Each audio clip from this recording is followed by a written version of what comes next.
In the name of God, the most merciful, the most beneficent, Assalamu alaikum to all and all present here. Ladies and gentlemen, I am Mohammad Islam, representing Jamia Millia Islamia. I am from the state of Assam, and I belong to the district of Dhubri, which is called the hotbed of illegal immigrants. But NRC has shown the results. NRC has shown what is the truth. That is, Dhubri has as low as 8.26% people who were not included in the NRC. I would like to thank Kanavati University for giving me this topic, because this is not just a topic for me, it's our emotions. And by our, I mean that my Bengali-speaking Muslim community, who has been mostly excluded from the NRC. Today, I'll speak on behalf of all of them, because today I'll bring the stories of sufferings in front of you. The stories, the pains they have gone through because of this NRC process, I'll bring all the stories in front of you. The NRC can be just a process of identifying illegal immigrants for the government and the rest of India, but for us, it is a process of physical and mental torture. Out of the 3.2 lakh crore people who applied for the NRC, only 2.89 crore people could make it to the completed draft list. That means that 40 lakh people were left out of the completed draft list. But after almost a year, on 31st of August 2019, when the final list of the NRC came out, 19 lakh people were left out of the final list. Ladies and gentlemen, I know the pain of the children whose fathers' names were on the NRC, but the kids couldn't make it to the final list. I could recall one of the example where I saw a children who was 4 years of age, and he was saying that, and I quote, "No name in the NRC means Bangladeshi, and the police will take us to jail." You could just think the physical trauma that child was going through, who spoke such things that the police will take me to jail. I know the pain of the people who spent years in detention camps, but later they were released because they were proven Indian. I could recall another example where Beena Rani Shah, a Hindu Bengali, spent years in detention camps, but later she was released because she was proven an Indian. She says, and I quote, the detainees were kept like dogs in the detention camps.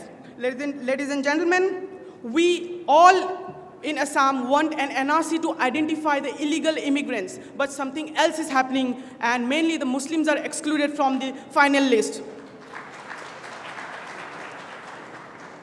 And the dangerous tool which the government has came out with is the Citizenship Amendment Bill.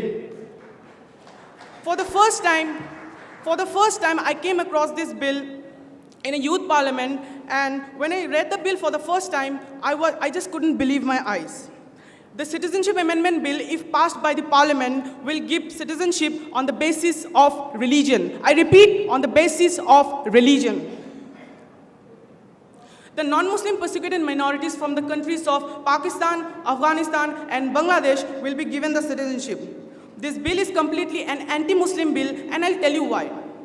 The Ahmadiyya Muslims and the Shia Muslims are also among the persecuted minorities in these countries, but they have no mention in this bill, which clearly shows the anti-Muslim sentiments of the makers of the bill. This bill is against the spirit of the Constitution. With all due respect, I think the people who made this bill still believes in the two-nation theory and does not believe in the concept of India, which talks of inclusiveness. Ladies and gentlemen, this nation doesn't work on the ideology of Israel. India works on the ideology of Gandhi, Nehru, Babasaheb Ambedkar, and Maulana Azad.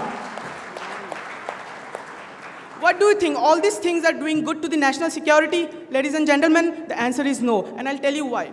ULFA, United Liberation Front of Assam, is a militant group in Assam which was completely dead after the Assam Accord was signed, but the Citizenship Amendment Bill made this militant group active once again. I still remember a couple of months back, a young student in post-graduation, he joined the militant group of Alpha, and he was inviting other students to join this militant organization. The entire Northeast came under unrest and instability, and there were protests going on in states like Manipur, Nagaland, Meghalaya, Mizoram, etc. Since the media doesn't show things related to Northeast, so I'll tell you the reactions of the people when the Citizenship Amendment Bill was passed in the Lok Sabha in January this year. The Prime Minister was welcomed with black flags in Guwahati, but none of the people knows about it in the mainland India. Many of the militant groups became active in the entire Northeast. The Nagaland celebrated the Naga Independence Day this year with the Naga flags. The Manipuri separatists declared a government in exile of independent Manipur in United Kingdom. So all these things are actually increasing the threats to the national security. Last but not the least, I hope the people who are in majority in the Lok Sabha understands that homogenization of India in the name of national security is completely wrong and goes against the idea of India itself.